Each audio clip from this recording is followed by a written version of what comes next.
Hello, this is Rod, live within your means. Beautiful, hot, nasty day in Pleasant Grove, Utah. There's the Mount Timpanogos, and as you can see, it is one blistery hot day. Actually, it's only 93 today. It's been up a little higher than that. And swamp coolers are a great way, evaporative coolers, to cut your power bills. Some people spend an extra $1,000 to $2,000 a year having central air during the summertime.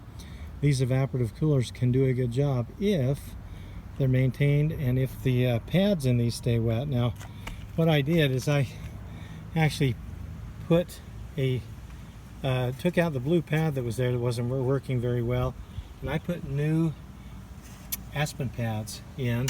And I thought about something today. I thought, you know what, instead of throwing these away, I'm going to double up on these.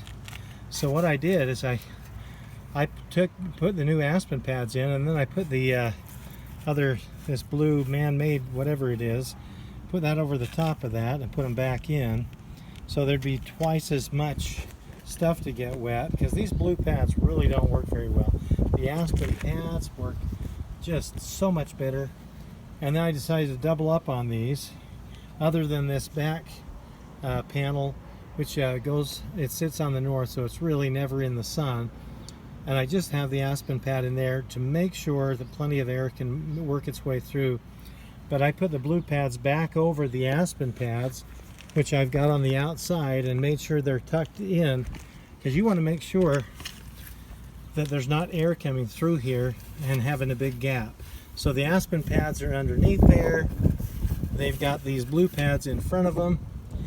And so these are nice and thick and can hold a lot of water, and the air can make it through there. And just to make sure, like I said, on this back panel, there's only an aspen pad, but I made sure that it goes right up to the top and down to the bottom, because you don't want to have big old gaps in there where air can get in without having to go through the moist fibers. And let me just tell you, our temperature dropped down from around a miserable 75, 76 degrees with the swamp cooler on, down to 70 to 72.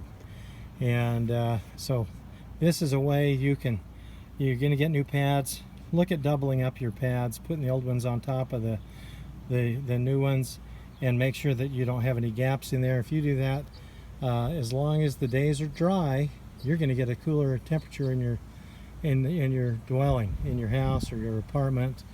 And this really worked well. I thought about that instead of throwing all these pads away, and it really worked. So this is something you can do that'll make a difference, instead of going and spending, you know, $5,000 to $7,000 to get central air installed.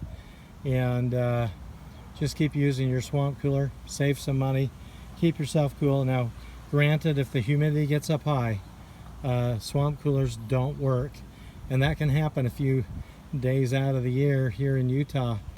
But most of the time, as you can see, it's fairly dry, and swamp coolers work really well if they're working the way that they should, and if you got the pads in them the way you should. This is Rod.